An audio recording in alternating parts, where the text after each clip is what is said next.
Side road হবে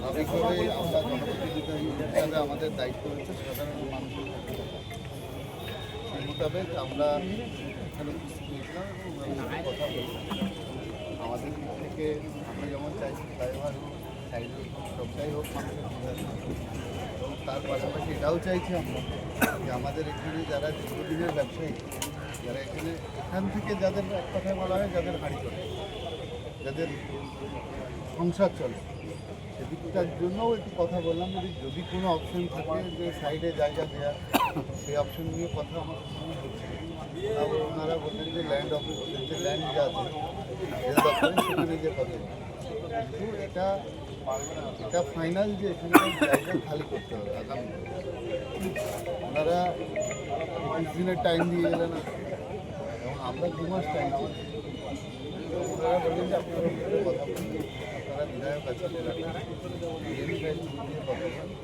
তাহলে একটু সমস্যার সম্মুখীন ওদের বক্তব্য যে আগামী দিন 20 দিন টাইম দিয়ে গেলাম খালি না হয় আমরা উপরে যারা আছেন ওনাদের সাথে কথা বলি এখানে ফ্লাইওভার হওয়ার জন্য কি মূলত এই দোকানগুলো ভাঙা হচ্ছে? বক্তব্য তো তাই। এর আগে 2টো মিটিং হয়েছে আমাদের সংসদ ছিল আমি যেটা ডিএম অফিসে হয়েছিল আমরা টোটাল কোথা দিয়ে কোথায় ফ্লাইওভার হবে সেই টোটাল প্রজেক্টটা আমরা দেখেছি।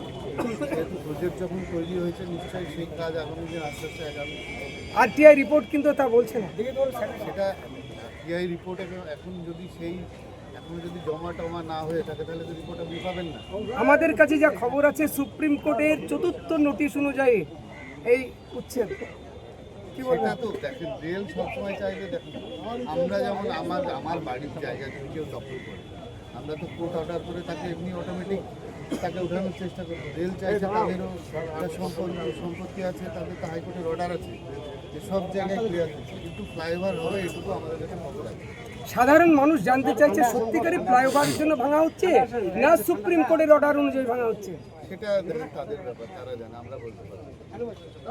আমাদের কাজ হচ্ছে এখানকার মানুষের পাশে দাঁড়ানো। আমরা যদি দাঁড়িয়েছি এরা যে আলটিমেট টাইম চেয়েছে আমরা সেই টাইম না পড়লে তো মোটামুটি রেলের জায়গা যতটুকু আছে সবটুকু ফাঁকা পড়বে এবং যদি ফ্লাইওভার হয় তাহলে চলে যাবে আপনার রেলে চিনির মিলের সামনে অব্দি চলে যাবে। আমি যেটা দেখেছি ওদিকে ভাঙার জন্য কোনো নোটিশ এসছে এর আগে 2বার এসছে, ওরা 2বারই ঘুরে গেছে, এইবার নিয়ে 3য় বার 4 নম্বর নোটিশ এটা। হ্যাঁ এরপরে যদি এবার পুরোটাই সরকার তরফ থেকে যদি মনে হয় যে বন্ধ করে দেবো এরকম সম্ভাবনা আছে সেটা বলতে পারবো না, সেটা সরকারি ব্যাপার। মানে অনেকবার দেখুন এটা হচ্ছে একটা গোটা বেলডাঙ্গার একটা মানে টার্নিং পয়েন্টের জায়গা। আমাদের বেলডাঙ্গায় যারা বাস করে সবাই জানে, সবারই জন্য কিন্তু এটা একটা অসুবিধার আমি জায়গা। বিধায়ক হলে আমিও একটা সাধারণ মানুষ, হ্যাঁ সাধারণ মানুষ এবং আমাকেও যেতে আসতে আমার রুটও এইটাই, এই রাস্তা দিয়ে আমার